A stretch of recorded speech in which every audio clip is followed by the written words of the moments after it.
Das Bundesamt für Statistik publiziert seit 1850 Daten zur Bevölkerung in der Schweiz, damals noch als Statistisches Büro.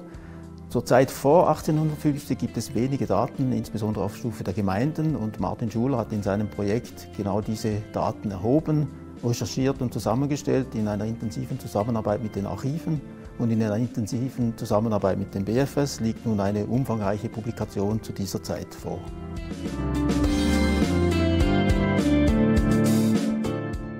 Heureusement que je ne connaissais pas l'ampleur du projet final quand j'ai commencé avec ce travail.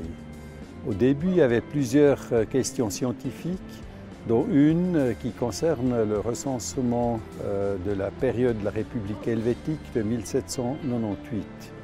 Dans les archives fédérales, j'ai trouvé ces documents qui, dans somme toute, sont d'une qualité assez bonne, puisqu'on a les résultats jusqu'au niveau des communes, des hameaux et même des fermes.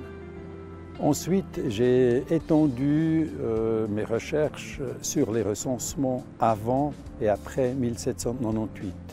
Il s'agit d'environ 250 enquêtes. Ces enquêtes ont été essentiellement déjà dépouillées par les démographes et historiens dans le passé. Dans notre travail, la plus-value, c'est que pour la première fois, on a une synthèse de l'ensemble de cette thématique. Les sources sont issues de l'ensemble des archives des cantons, des évêchés et, pour certains cas, de départements et de villes des pays voisins.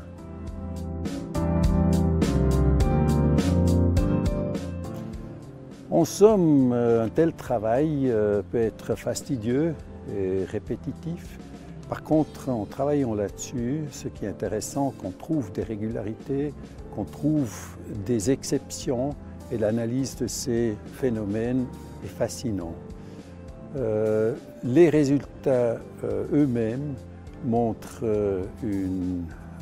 des tendances intéressantes pour la Suisse, dont notamment l'industrialisation très précoce du pays, la forte ruralisation jusque vers 1850 et une urbanisation très tardive du pays.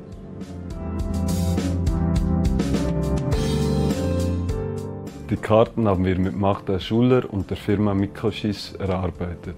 Für jeden der heutigen Kantone gibt es 2 oder 3 Karten zu den räumlichen Gliederungen zur Zeit des Ancien-Regimes der Helvetischen Republik und im 19. Jahrhundert, nach Vogteien, später nach Bezirken sowie auch nach Gemeinden.